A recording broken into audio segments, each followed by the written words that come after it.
Breaking news చూస్తున్నాం. ఇండస్ట్రీలోని నటులపై చేస్తున్న వ్యాఖ్యలను ఉపసంహరించుకున్నారు మంత్రి కొండా సురేఖ. ఈ సందర్భంగా సమంతకు క్షమాపణలు కోరుతూ సోషల్ మీడియాలో పోస్ట్ పెట్టారు. ఆమె తాను చేసిన వ్యాఖ్యల ఉద్దేశం మహిళల పట్ల ఓ నాయకుడి చిన్నచూపు ధోరణిని ప్రశ్నించడమేనని అన్నారు కొండా సురేఖ. మీ మనోభావాలను దెబ్బతీయడం కాదని సమంతను ఉద్దేశించి ట్వీట్ చేశారు. స్వయం శక్తితో మీరు ఎదిగిన తీరు తనకు కేవలం అభిమానం మాత్రమే కాదు, ఆదర్శం కూడా అని కొండా సురేఖ పేర్కొన్నారు. తన వ్యాఖ్యల పట్ల మీరు కానీ మీ అభిమానులు కానీ మనస్తాపానికి గురైనట్లయితే బేషరతుగా తన వ్యాఖ్యలను పూర్తిగా ఉపసంహరించుకుంటున్నారని మంత్రి కొండా సురేఖ వెల్లడించారు.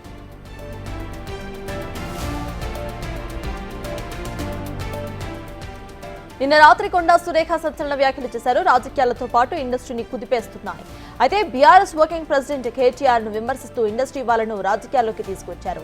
సమంత, నాగచైతన్య కేటీఆర్ వల్లే విడాకులు తీసుకున్నారని మాట్లాడిన మాటలు ఇప్పుడు చిచ్చురా చేశాయి. ఈ వ్యాఖ్యలపై పలువురు సినీ నటీమణులు తమ సోషల్ మీడియా వేదికగా కొండా సురేఖ వ్యాఖ్యలపై స్పందిస్తూ సమంత, నాగచైతన్యలకు మద్దతు ఇస్తున్నారు.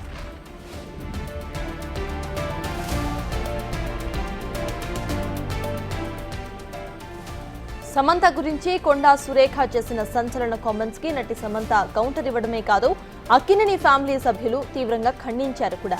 సురేఖ ఆరోపణలు అసంబద్ధం, అబద్ధం అని అన్నారు అక్కినేని నాగార్జున. మీ ప్రత్యర్థులను విమర్శించడం కోసం సినీ ప్రముఖుల జీవితాలను వాడుకోవద్దని సూచించారు. దయచేసి సాటి మనుషుల వ్యక్తిగత విషయాలను గౌరవించాలని, కొండా సురేఖ తన వ్యాఖ్యలను వెనక్కి తీసుకోవాలని డిమాండ్ చేశారు నాగార్జున. ఇక కొండా సురేఖపై ఘాటుగా రియాక్ట్ అయ్యారు అక్కినేని అమిల. ట్విట్టర్ వేదికగా ఓ రేంజ్ లో విరుచుకుపడ్డారు అమల. తన భర్త, కుటుంబంపై సురేఖ అడ్డగోలు వ్యాఖ్యలు చేయడంపై సీరియస్ అయ్యారు.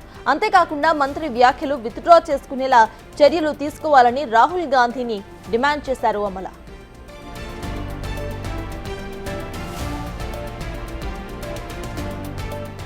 మరోవైపు కొండా సురేఖ కామెంట్స్ తో సినిమా ఇండస్ట్రీ ఉలిక్కిపడింది. సోషల్ మీడియా వేదికగా పలువురు సినీ ప్రముఖులు వరుసగా రియాక్ట్ అయ్యారు. సురేఖ వ్యాఖ్యలను మాజీ మంత్రి రోజా తీవ్రంగా ఖండించారు. తోటి మహిళపై ఈ వ్యాఖ్యలు చేయటం సరికాదని అన్నారు ఆమె కమెంట్స్ అత్యంత జుగుప్సాకరంగా ఉన్నాయని అన్నారు రోజా. ఇలాంటి వ్యాఖ్యలు చేయటానికి మనసు ఎలా వచ్చిందని ప్రశ్నించారు. అలాగే ఏంటి సిగ్గులేని రాజకీయాలు, సినిమాల్లో నటించే ఆడవాళ్లంటే చిన్న చూపా అని ఫైర్ అయ్యారు ప్రకాష్ రాజ్. అటు కొండా సురేఖ వ్యాఖ్యలపై ఎన్టీఆర్, నాని సైతం స్పందించారు. ఎంతో గౌరవప్రదమైన హోదా ఉన్న వ్యక్తి మీడియా ముందు ఇలా నిరాధారమైన మాటలు మాట్లాడటం సరైనది కాదని అన్నారు వాళ్ళు. ఇలాంటి వ్యాఖ్యలు చేస్తే చూస్తూ ఊరుకోమన్నారు ఎన్టీఆర్.